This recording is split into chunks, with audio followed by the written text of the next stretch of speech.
함께하는 말씀 새생명교회 거룩성 목사입니다.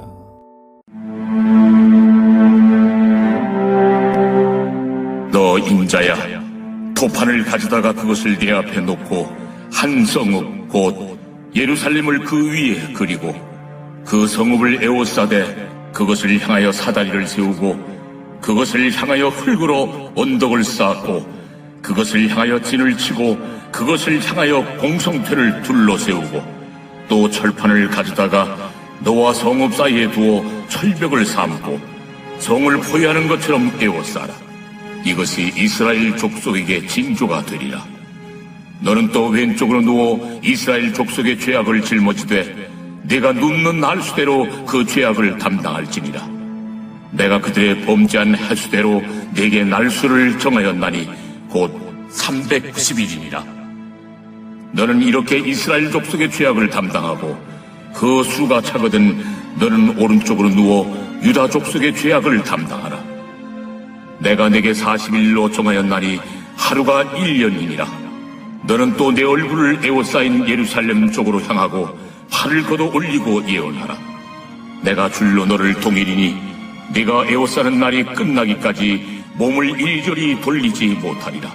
너는 밀과 보리와 콩과 팥과 조와 귀리를 가져다가 한 그릇에 담고 너를 위하여 떡을 만들어 네가 옆으로 눕는 날수 곧 390일 동안 먹되 너는 음식물을 달아서 하루 20세겔씩 때를 따라 먹고 물도 6분의 1흰씩 되어서 때를 따라 마시라.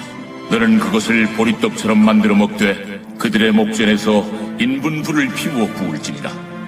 내가 여러 나라들로 쫓아내어 흩어버릴 이스라엘 자손이 거기서 이같이 부정한 떡을 먹으리라. 주 여호와여, 나는 영혼을 더럽힌 일이 없었나이다. 어려서부터 지금까지 스스로 죽은 것이나 짐승에게 찢긴 것을 먹지 아니하였고 가증한 고기를 입에 넣지 아니하였나이다. 보라, 쇠똥으로 인물을 대신하기를 허락하노니 너는 그것으로 떡을 구울지니라. 인자야, 내가 예루살렘에서 의뢰하는 양식을 끊으리니 백성이 근심 중에 떡을 달아 먹고 두려워 떨며 물을 데워 마시다가 떡과 물이 부족하여 피차에 두려워하여 떨며 그 죄악 중에서 쇠퇴하리라. 말씀이신 예수님이 우리를 구원하시기 위해 성육신 하셔서 우리 가운데 오셨습니다.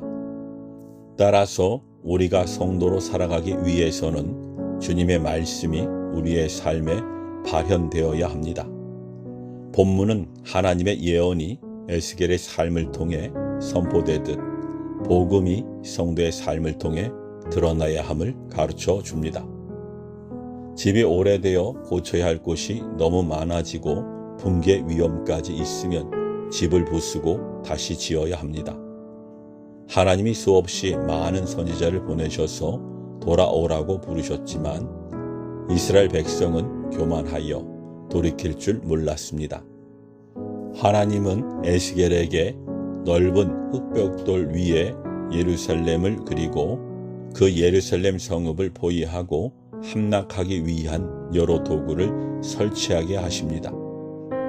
이는 바벨론에 의해 예루살렘 성이 포위되어 멸망하게 되리라는 징조를 보여주시기 위함이었습니다. 하나님은 또 과거 이스라엘의 12 정탐꾼이 약속의 땅 가나안을 정탐했던 40일을 40년으로 환산하셨듯이 에스겔에게 이스라엘이 범죄를 저지른 횟수를 상징하는 390일간 왼쪽으로 누워 북이스라엘의 죄악을 담당하게 하십니다.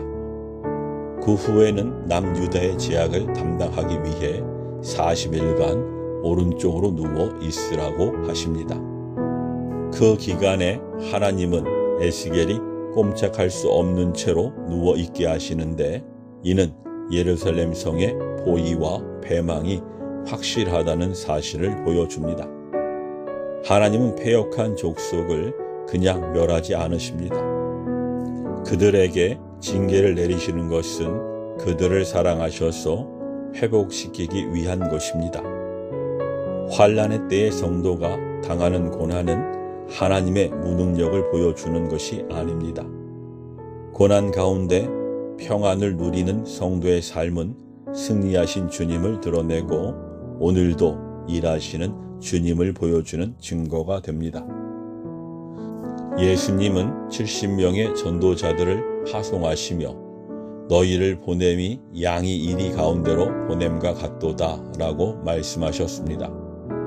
왜 주님은 이리를 압도할 수 있는 강한 사자와 같은 자들을 보내시지 않은 것일까요?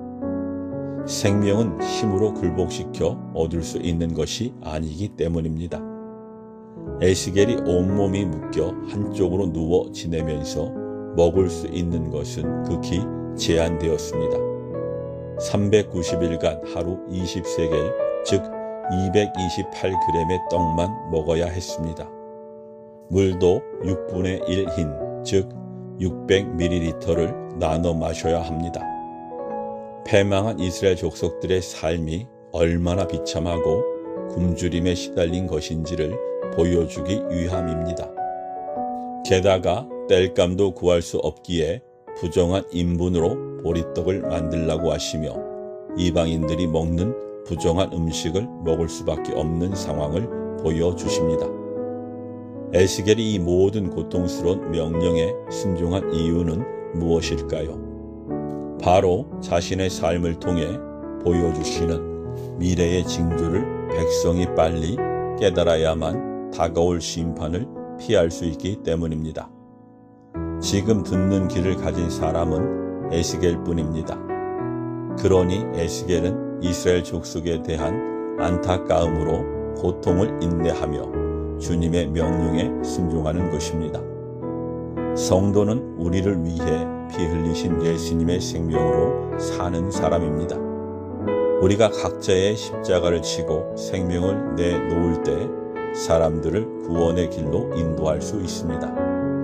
에스겔은 패역한 백성을 구원하시기 위한 하나님의 사랑을 직접 몸으로 보여줍니다.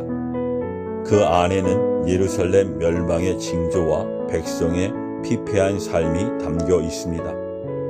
말씀을 삶으로 나타내고자 하는 성도는 복음과 함께 고난을 받기 마련입니다. 성도는 이 고난을 억울함이 아닌 영광으로 받고 생명을 구원하는 주님의 영광에 참여해야 합니다. 아멘.